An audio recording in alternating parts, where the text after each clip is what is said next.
Praise the Lord. I greet all my brothers and sisters in the matchless name of our Lord and Savior Jesus Christ.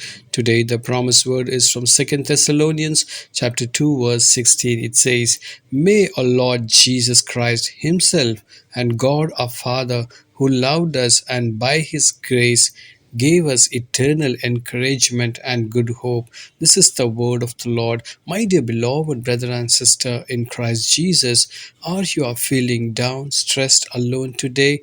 There is a great comfort in the Lord Jesus. He has given us an eternal promise that we will never ever fail. Today's prayer is that we could rest in comfort of a Savior. He is always for us, my friends in Christ.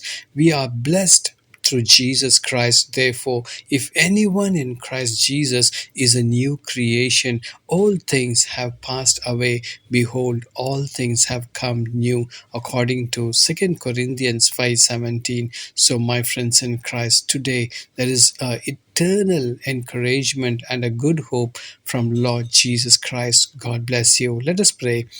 Heavenly Father, we come before you in the name of Jesus Christ. You are my strength and my song. You are worthy of all praise, no matter what my circumstances are. When I look to Jesus' death and resurrection, I see the greatest victory that has already been won on my behalf. Father God, you loved us, and by your grace, you have given us a eternal encouragement and good hope, according to Second Thessalonians 2:16. Father God, we pray that we could find confidence in that victory, and that we could love our life in the light of your love. Whatever may be happening around us, oh Father, help us through Jesus Christ and our Lord and Savior. In Jesus' mighty name I pray. Amen and amen. God bless you. Have a great week. May the Almighty God take control of you. Shalom. Jesus loves you. Amen.